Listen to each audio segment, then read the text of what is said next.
que nós vamos conversar sobre finanças, então, sobre dinheiro, né? E esse é o tema principal, mas não em si, como administrar finanças ou coisa do tipo. Isso nós tivemos uma aula na EBD sobre provérbios, e se você não participou, tem lá no YouTube. No ano passado, a gente estudou o livro de provérbios e conversamos um pouco sobre isso. Mas hoje a gente vai falar sobre as tentações que estão envolvidas aí na área de finanças, na área de dinheiro, né? E quais são essas duas tentações? Nós vamos falar sobre a cobiça e sobre a avareza. Então, esses dois lados da moeda, ambos tentações pecaminosas, né, que a gente acaba tendo que lidar diariamente e que estão envolvidas com essa área de dinheiro, de recursos, de bens, né? Então, é mais ou menos isso que a gente vai falar. Muito bem. O primeiro deles, a cobiça. Então, para a gente definir de uma forma um pouco mais fácil e resumida, eu coloquei uma frase para cada um. Então, a cobiça seria a vontade exagerada de ter algo que não possui. E a avareza, o medo exagerado de perder algo que possui. Entenderam?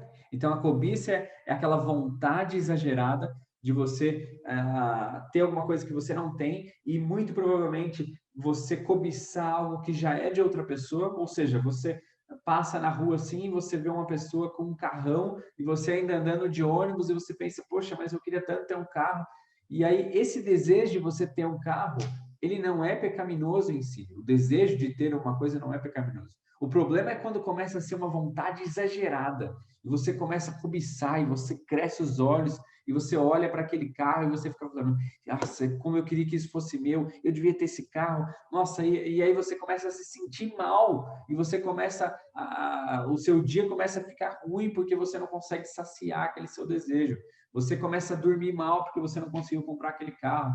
Você começa a ficar de olho em todo mundo todos os carros que tem na rua e você fica, sabe, pensando coisas do tipo. Ou talvez você olha para o celular de uma pessoa e você fala, poxa, meu celular é tão ruim, nossa, eu desejo tanto, eu queria tanto ter aquele celular. Então, uma vontade exagerada de ter algo que não possui.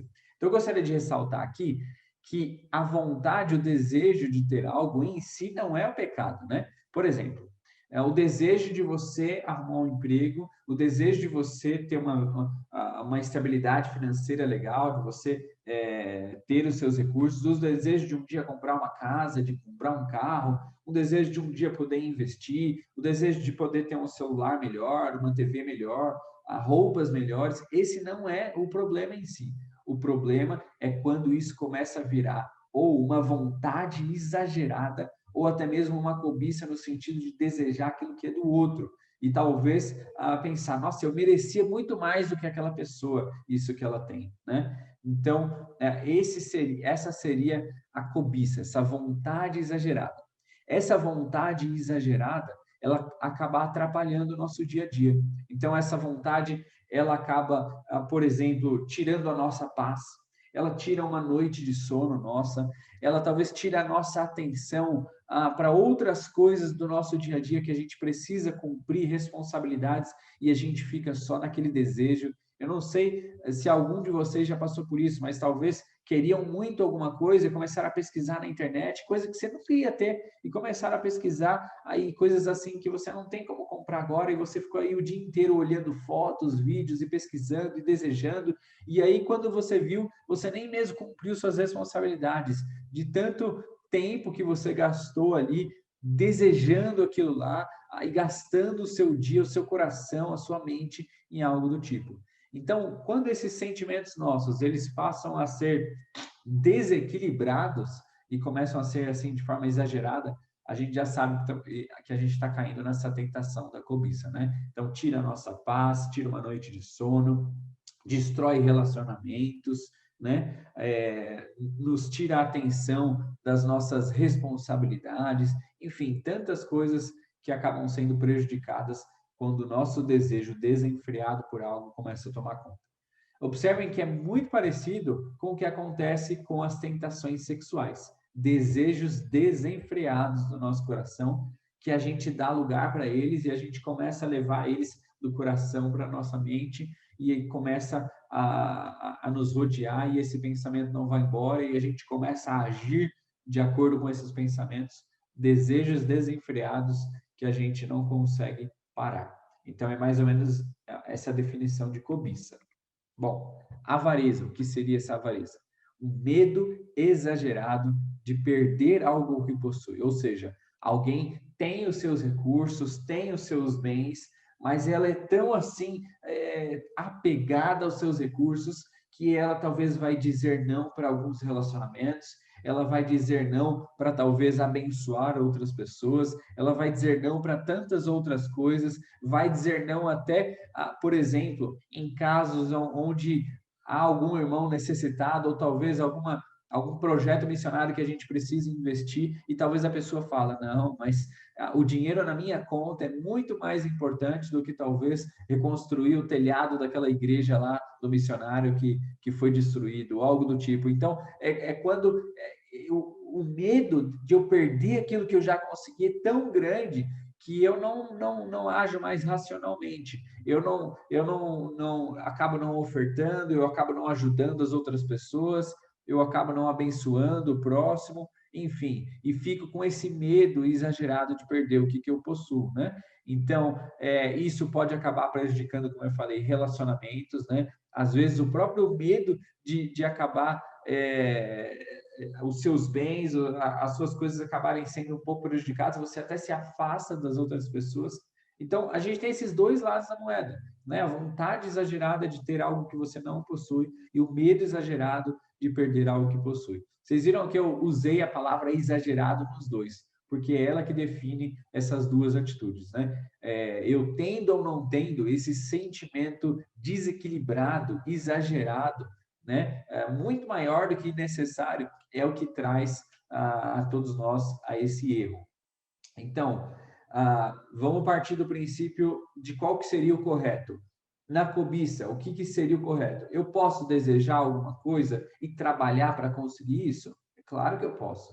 Eu quero comprar ali um computador no final do ano. Então, eu vou trabalhar para isso, eu vou ajuntar dinheiro, eu vou talvez procurar e vou fazer algumas pesquisas sim, porque eu quero encontrar um que seja um custo-benefício melhor. Então, eu posso trabalhar isso sem isso gerar cobiça no meu coração, sem eu ficar olhando para o computador dos outros, falando, nossa, isso devia ser meu, eu preciso disso, eu não vou conseguir viver se eu não tiver isso. Eu posso, sim, desejar algo e até obter essa coisa sem cobiçar e sem ter uma vontade exagerada. E eu posso também administrar os meus recursos de forma que glorifique a Deus, de forma correta, de forma que eu não vá perder tudo que eu tenho em um mês, em um ano, eu posso administrar sem ser avarento. Né? Eu posso, por exemplo, ainda assim, administrar os meus recursos para caber no meu orçamento, para que eu possa suprir as minhas necessidades, para que eu possa ter o meu tempo de lazer e, ao mesmo tempo, talvez dedicar algum valor da minha renda para abençoar outras pessoas, para dedicar, para sustentar um missionário, ou mesmo para eu poder dizimar na igreja, ou coisas do tipo. Então, tem como eu fazer isso sem ter um coração avarento, né? Administrar os meus recursos e também buscar comprar algumas coisas, enfim, sem cobiçar e sem ser avarento. Mas nós temos esses dois perigos que a gente pode cair na área financeira e ele é bem comum a todos. Bom, quais são alguns exemplos bíblicos que a gente pode citar em relação a isso? O primeiro, negativo. Quem pode ler para mim o texto de Atos, capítulo 5, versículo 1 ao versículo 11? Quem pode ler? Posso ler? Pode ler. Capítulo 5, de 1 a 11, né? Entretanto, certo homem chamado Ananias, com sua mulher Safira, vendeu uma propriedade, mas em acordo com sua mulher, reteve parte do preço e, levando o restante, depositou aos pés dos apóstolos. Então disse Pedro: Ananias, por que encheu Satanás teu coração para que mentisses ao Espírito Santo, reservando parte do valor do campo? Conservando-o, porventura não seria teu? E vendido não estaria em teu poder? Como, pois, assentaste no coração este desígnio? Não mentiste aos homens, mas a Deus. Ouvindo estas palavras, Ananias caiu e expirou, sobrevindo grande temor a todos os ouvintes. Levantando-se, os moços cobriram-lhe o corpo e, levando-o, sepultaram. Quase 3 horas depois, entrou a mulher de Ananias, não sabendo o que ocorrera. Então Pedro, dirigindo-se a ela, perguntou-lhe: Diz-me, vendeste por quanto aquela terra? Ela respondeu: Sim, portanto. Tornou-lhe Pedro: Por que entrastes em acordo para tentar o Espírito do Senhor? Eis, eis aí a porta aos pés dos que sepultaram os teus maridos, o teu marido, e eles também te levarão. No mesmo instante, caiu ela aos pés de Pedro e expirou. Entrando os moços, acharam-na morta, levando-a, sepultaram-na junto do marido. E sobreveio grande temor a toda a igreja e todos quanto ouviram a notícia destes acontecimentos. Legal, obrigado, João. Então, vamos lá. Entendendo um pouco esse texto, que tipo de tentação, e é uma tentação que foi saciada, né? Ou seja, eles chegaram a pecar, que tipo de pecado eles caíram? Na cobiça ou na avareza? Quem pode me dizer isso? Eu entendo que foi a cobiça e a avareza, os dois juntos, porque eles cobiçaram algo que não era deles, que até então a venda do terreno era para dar para, né, junto às missões, essa era a ideia, e também a avareza, porque eles reteram a grana para eles, entendeu? Eles fizeram bem bolado, a gente finge que vende, ou seja, a gente faz aí um mensalão, né? A gente como é que fala? Adultera o valor e fica com uma parte. Só isso, só essa coisinha errada, só isso, só. Então eu entendo que na verdade foram os dois. Bruno, minha opinião, né? Posso estar errada. Entendi. Alguém mais tem algum outro comentário? É para ser, para ser bem mais simples, a mentira aí, o pecado aí foi a mentira, né? Para ser bem simples. Verdade.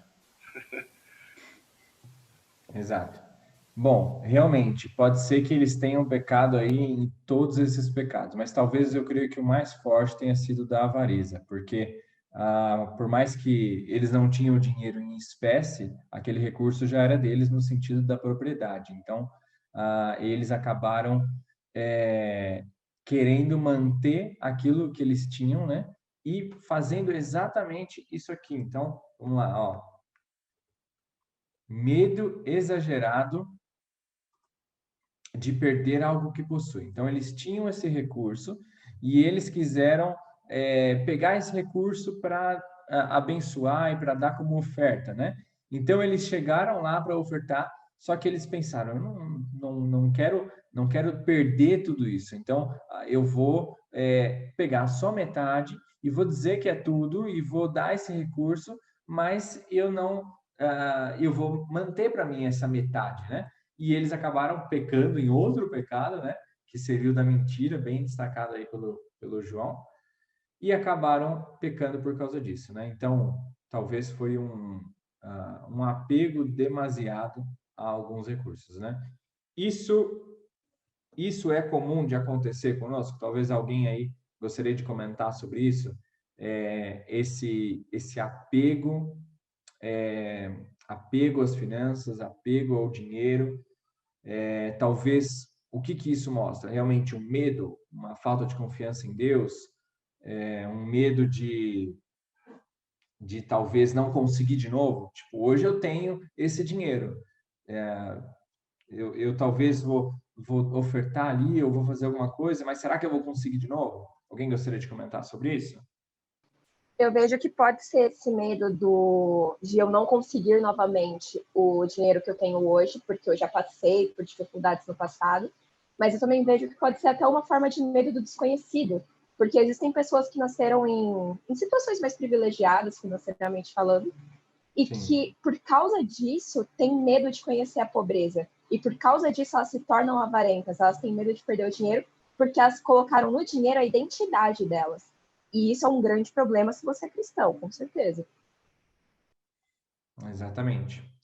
E eu acho que com a avareza vem um pouco a questão da incredulidade também para o cristão, né? A incredulidade que Deus pode cuidar. Eu vou dizer um exemplo próprio, né? Os meus pais, eles são missionários, né? E desde que eu nasci, eles já eram missionários. Eles trabalhavam na época na Missão Sena, não sei quantos já conheceram, uma missão que trabalha com moradores de rua, né? E nós morávamos no terceiro processo da missão, na terceira etapa, que se chamava Casa Família, né?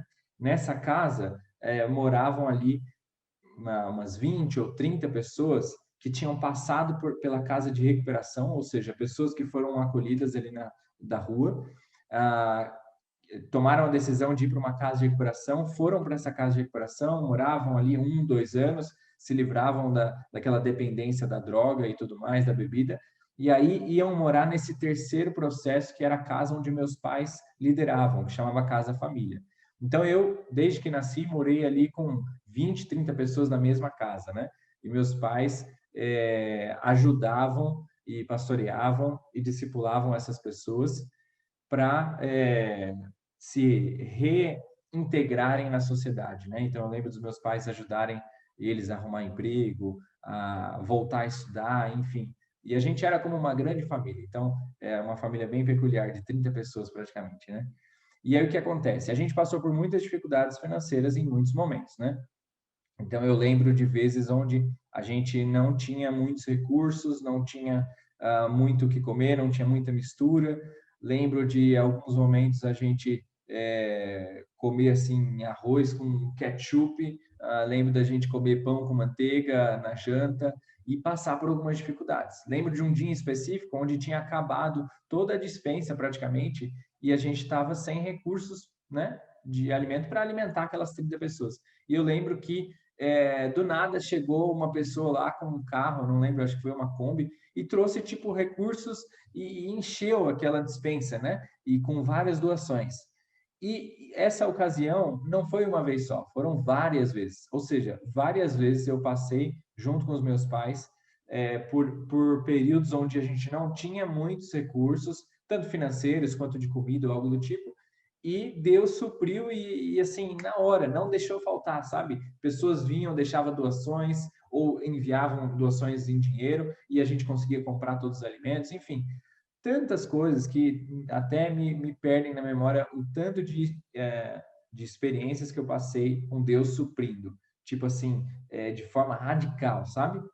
E depois que eu saí da casa dos meus pais, fui para o seminário, depois eu casei e vim morar com a minha esposa aqui em São Paulo de novo. A gente passou por momentos difíceis financeiramente no começo do nosso casamento, né? E eu lembro que eu ainda assim desconfiava que Deus ia suprir. E ainda assim, talvez me apegava muito, talvez a algum recurso, e talvez pensava, nossa, eu lembro de vezes onde eu fui dar o dízimo e a oferta, e eu não cumpria muito bem aquilo que o texto, que está no envelope lá, esqueci agora, acho que não sei quem pode me ajudar, acho que 1 Coríntios 9, 7, acho que é esse, né? Ou 2 Coríntios 9, 7. E aquele texto diz que a gente precisa dar com alegria, né? Com aquilo que Deus colocou no nosso coração. E eu lembro de algumas vezes que eu ia dar assim e pensava, mas e se eu der e não vir dinheiro? E se eu der e acontecer algum problema e parar, talvez aqueles mantenedores, porque hoje eu e minha esposa somos missionários, talvez aqueles mantenedores não depositarem mais e aí eu não ter o recurso para o mês que vem.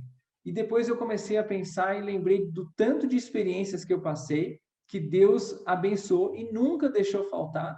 Só que parece que isso sumiu da minha memória. Parece que naquele momento eu não lembrava de nenhuma dessas experiências que Deus tinha suprido e devia ser muito óbvio, devia ser muito fácil para mim. Eu passei a minha infância inteira experimentando essas coisas e como é que eu pude ter essas desconfianças de novo? Então, essa incredulidade e esse apego, e talvez esse apego apenas no que é visível, eu confio se está aqui na minha mão, né? E talvez isso acabava gerando essa incredulidade que era somada com um pouco de avareza, né?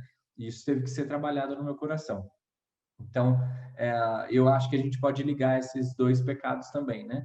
Um pouco de incredulidade, falta de confiança. Alguém quer comentar alguma coisa sobre isso? Senão a gente avança.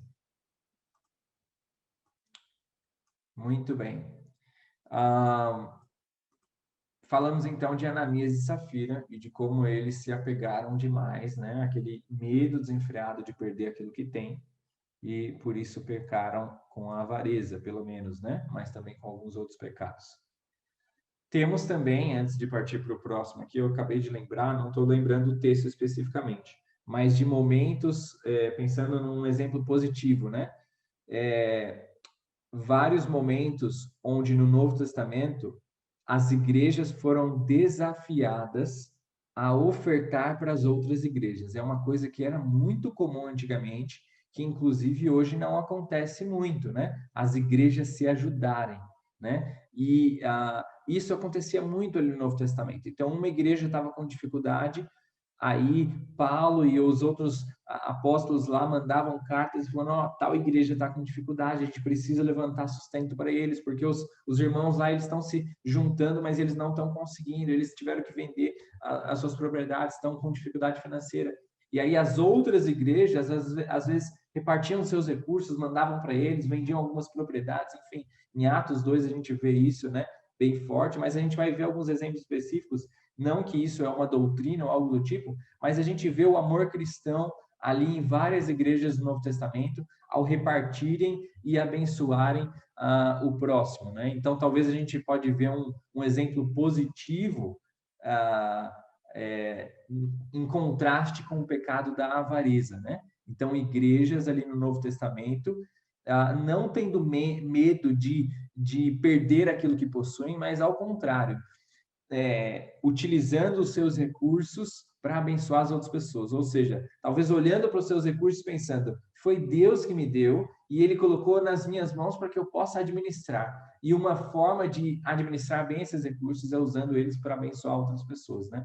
E talvez essas igrejas tinham uma baita confiança em Deus de que Deus não ia deixar faltar para elas. Talvez algumas dessas igrejas poderiam passar pela mente delas, olha, ao invés de ajudar a outra igreja, vamos gerar uma baita de uma poupança para a gente, para quando a gente passar por esse problema, a gente consegue se virar sozinho.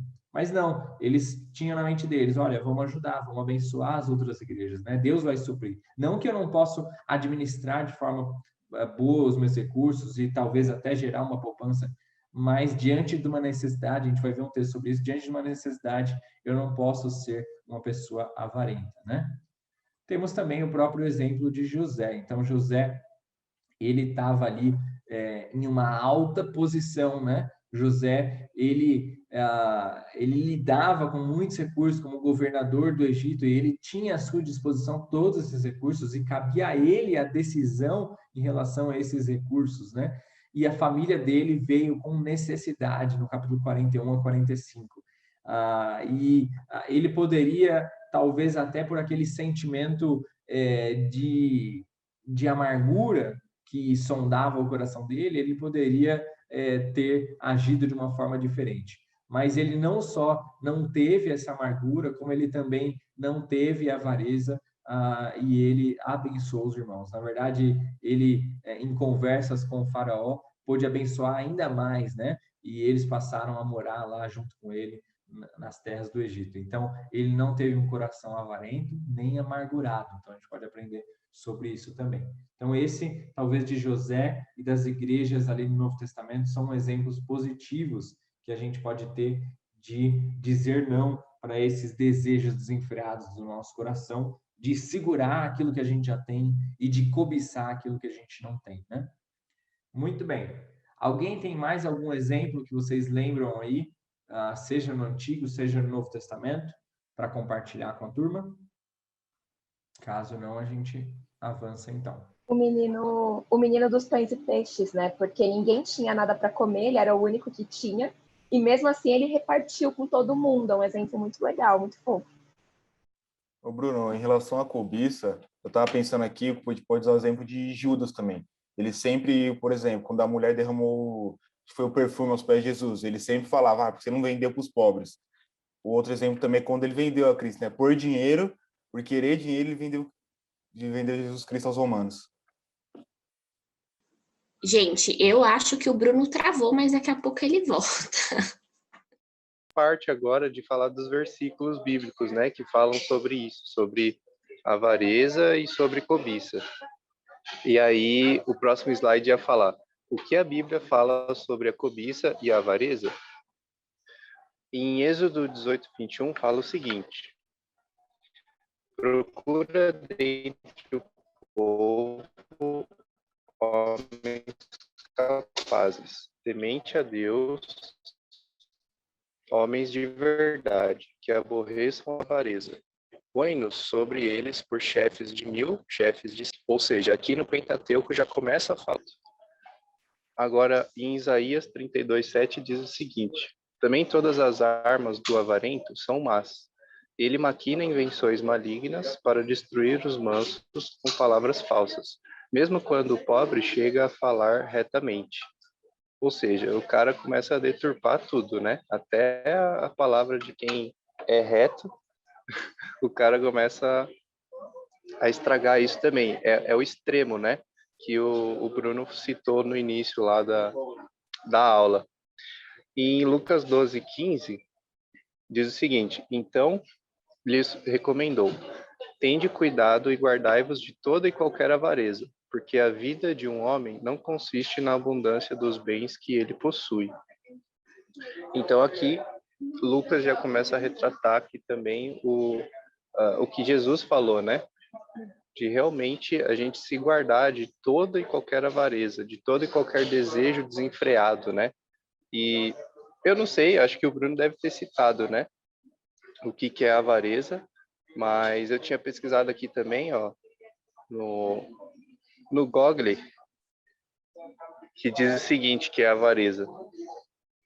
Ó, particularidade ou característica da pessoa avarenta, apego extremo ao dinheiro, cuja preocupação maior é juntar dinheiro. Então, ela não se preocupa com as outras pessoas, realmente ela quer só juntar mais e mais e mais e mais e mais, e isso é horrível, né? A gente não pode ser assim. Como cristãos, nós temos que ser realmente tentar ajudar o próximo, ajudar as pessoas, tentar compartilhar o que nós temos, não somente a palavra de Deus, né? Mas também os nossos recursos financeiros, as nossas roupas, os nossos alimentos. Exatamente por isso que a gente ajuda várias pessoas por aí, né? E em Efésios 5:5, que é uma das cartas de Paulo, ele fala o seguinte: porque bem sabeis isto, que nenhum devasso, ou impuro, ou avarento, ou o qual é idólatra, tem herança no reino de Deus, de Cristo e de Deus. Então, assim, para Deus, a avareza é comparado à idolatria. E idolatria, a gente percebe já pelos 10 mandamentos, por exemplo, que, cara, é totalmente reprovável, sabe? Então, nós temos que tomar muito cuidado com a avareza, porque é uma forma de idolatria. Porque logo nesse primeiro mandamento de Cristo amarás o teu Deus acima de todas as coisas, né? Não terás deuses em vão. Em Hebreus 13:5 diz o seguinte: seja a vossa vida sem avareza, contentai-vos com as coisas que tendes, porque ele tem dito: de maneira alguma te deixarei, nunca jamais te abandonarei. Porque muitas vezes a gente acaba pensando: nossa, Deus não vai cuidar de mim, ele não vai me sustentar todos os dias, né? E eu preciso ir atrás de dinheiro, de mais riquezas, de bens, mas na verdade a gente tem que confiar na soberania dele, ter paz, né, de que ele está no controle de tudo e realmente nos ajudando a cada dia. Ele nos promete o alimento de cada dia, a roupa do nosso corpo e mais uma coisa. Não, enfim, ele é fiel, né? Ele é fiel a nós e realmente ele nos ajuda diariamente com todas as coisas e todos os dias ele nos dá, muito mais do que a gente pede ou do que a gente precisa, né? Todos nós temos casa, tem pessoas que têm carros, temos roupas, temos comida todos os dias. Então, assim, fora a nossa saúde, né? Que em meio a esse Covid todo, Deus tem sustentado a nossa vida. E mais um versículo de avareza é 1 João 3:17 e 18, que fala o seguinte: ora, aquele que possuir recursos deste mundo e vir seu irmão padecer necessidade e fechar-lhe o coração, como pode permanecer nele o amor de Deus? Filhinhos, não amemos de palavra nem de língua, mas por obra e em verdade. Então, quem é avarento realmente tem o coração fechado, sabe? Ele não tem o coração disposto a servir, a ajudar as pessoas, sabe? Mesmo as pessoas próximas. E essa não é uma atitude de um cristão. Bom, agora vamos partir para os de cobiça. Em Êxodo 20, 17, né? Voltando aos 10 mandamentos, diz o seguinte: não cobiçarás a casa do teu próximo, não cobiçarás a mulher do teu próximo, nem seus servos ou servas, nem seu boi ou jumento, nem coisa alguma que lhe pertença. Ou seja, a gente precisa ser plenamente contente com tudo que Deus nos dá, sabe? Nós temos que ter o contentamento, e não nas coisas que nós temos, mas o nosso contentamento verdadeiro e que a gente precisa ter todos os dias é em Cristo. Então, a gente tem que sempre pensar nisso, que a nossa verdadeira alegria, a nossa verdadeira felicidade está em Cristo, que nem diz, que Paulo diz, né? Alegrem-se. Novamente direi, alegrem-se. Então, essa é a verdadeira alegria, e não está nas coisas, em um celular novo, em, sei lá, uma casa nova, não está nesse tipo de coisa, né? E em Provérbios 28, 22, diz o seguinte: o invejoso é ávido por riquezas, e não percebe que a pobreza o aguarda. Mais um de Timóteo 6, 10, diz o seguinte: pois o amor ao dinheiro é a raiz de todos os males. Algumas pessoas, por cobiçarem o dinheiro, desviaram-se da fé e se atormentaram a si mesmas com muitos sofrimentos. Então, assim, quando a gente começa a cobiçar muitas riquezas, os bens e tudo mais, a gente acaba se perdendo, sabe? A gente acaba sempre querendo um pouco mais. Tem aquela frase, né, que tipo, que perguntam para os ricos, né, tá bom para você? Aí os caras falam, $1 a mais, só $1 a mais, entendeu? Então, é aquela coisa de sempre querer mais, e isso acaba se tornando um Deus na sua vida. E não tem como servir a dois deuses ao mesmo tempo, né? Tanto que fala, agora eu não lembro onde está, mas fala que não tem como ter o Senhor e o dinheiro como Deus, né? Realmente você tem que, ou é um, ou é outro. Renan, Oi? Eu inclusive eu tô aqui com a Bíblia aberta nesse versículo, porque enquanto você estava falando, eu lembrei, aí se você quiser que eu leia, eu posso ler. Pode ler, por favor. Mateus 6, que fala bastante sobre esse contexto de avareza, né? E acho que entra um pouco cobiça também, quando a pessoa coloca o dinheiro acima de todas as coisas.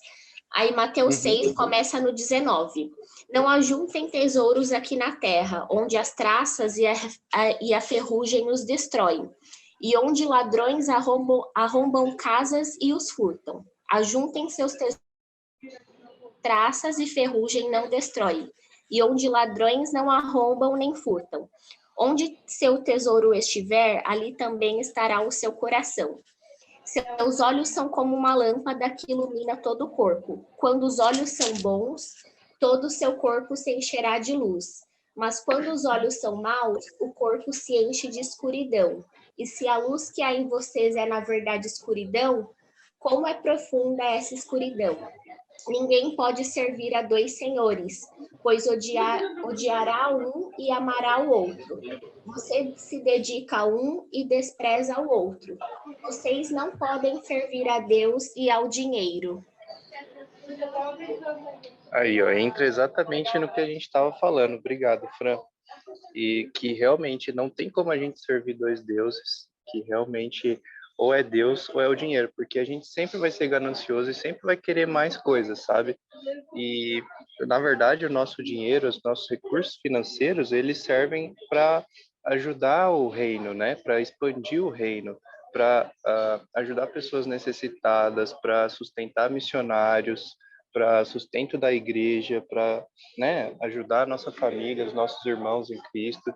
Então a gente tem que realmente refletir isso, pensar sempre nisso, porque todas as áreas da nossa vida é Deus quem cuida. A gente tem que entregar realmente nas mãos dele e confiar de que ele está cuidando de tudo. Porque se, por exemplo, eu sou fiel em participar dos cultos, em louvar a Deus e tudo mais, mas na área financeira eu não dedico totalmente a Deus, sabe? Isso é errado. Como cristãos, nós temos que, todas as áreas da nossa vida, dedicar a Cristo. Bom, o Bruno voltou. Estou aqui Eu já. não estou vendo aqui, tá? Então, passa a palavra de volta. Valeu, Renan. Pessoal, a Imagina. energia aqui em casa acabou e aí eu estava conectando aqui no 4G, mas depois voltou a energia. Mas obrigado, Renan. E, na verdade, ele que ia falar essa parte mesmo, então deu certinho. Nós vimos aí vários textos bíblicos que nos apresentam o porquê que é errado e o que a gente precisa fazer para consertar, né? Para fazer o certo. E deixa eu já até abrir aqui. Para concluir, eu gostaria de deixar essa frase do Thiago Martins, que eu assisti uma pregação dele ano passado e foi muito proveitosa para mim. Isso que ele falou. Ele falou: o problema não é ter dinheiro no bolso, o problema é ter dinheiro no coração. E talvez esse estilo de frase combina com tantas outras coisas que a gente pode substituir aí pela palavra dinheiro, né? O problema não é você ter essa coisa assim, por exemplo, você ter recursos, você ter um carro, você ter amigos, você ter uma esposa, algo do tipo. O problema é quando todas essas coisas, ou qualquer uma delas, vão para o seu coração e tomam o lugar que é de Deus, o lugar que Deus deveria estar no seu coração. Então, o problema não é ter dinheiro, o problema não é ter um carro, o problema não é ter uma casa, o problema não é ter recursos, o problema não é investir dinheiro, o problema não é nada disso. O problema é quando isso sobe para o seu coração e ele toma o lugar que é de Deus. E nisso a gente entra em um dos pecados mais graves, que muitas vezes é negligenciado, que é o pecado da idolatria. Quando a gente fala um pouco sobre idolatria, talvez o que vem na nossa mente é aquela adoração a imagens, né? Aquela adoração a santos, aquela adoração que talvez algumas religiões orientais fazem com aqueles grandes estátuas ou coisa do tipo. Isso é idolatria, sim. Mas também é idolatria aquilo que muitas vezes nós cometemos e a gente talvez não está percebendo, que é aquela idolatria de talvez considerar, por exemplo, o dinheiro como aquilo de mais importante na vida. Então, talvez você só pense em dinheiro, você gasta o seu dia pensando em como conseguir mais dinheiro, em como conseguir aumentar ainda mais a sua renda. E às vezes você já está com uma renda estável, uma renda boa, e você continua pensando em dinheiro, em dinheiro, em dinheiro. Aí quando você vê, você talvez nem fez devocional na última semana, ou talvez você nem falou com Deus, ou talvez você nem está tendo relacionamentos saudáveis com a sua família, com seus amigos, de tanto que você está fissurado nisso. E isso nos mostra que, nesse caso específico, nesse cenário, o dinheiro já entrou e já se posicionou num lugar da nossa vida que não deveria, né? Então, a nossa vida começou a girar em torno disso. Por isso, é importante administrar, pensando em finanças agora, especificamente, é importante administrar os nossos recursos? É lógico que é. A Bíblia nos dá orientações sobre a administração financeira? Nos dá muitas orientações. Se você olhar para a nossa IBD de Provérbios, a aula que nós conversamos sobre isso, creio que foi lá para a aula 8, está lá no YouTube, você vai ver que existem vários provérbios que nos ensinam a administrar bem os nossos recursos.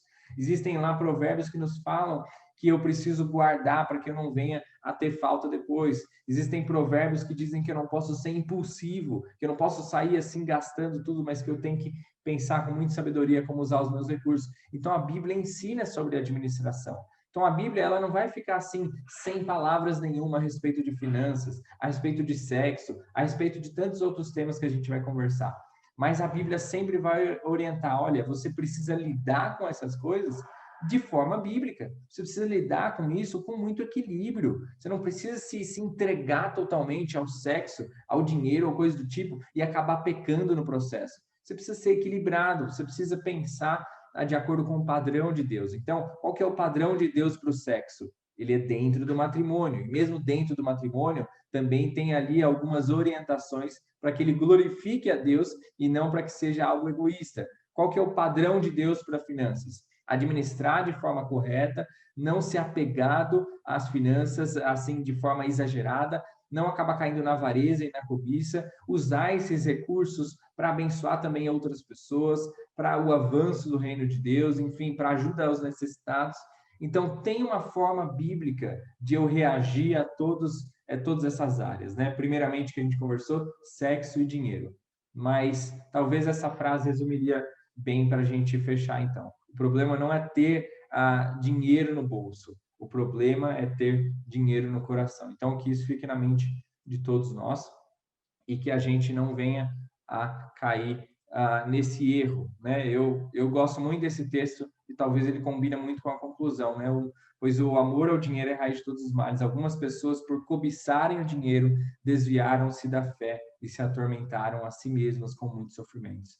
Então, o que é? São pessoas que deixaram o dinheiro que estava no bolso ir para o coração.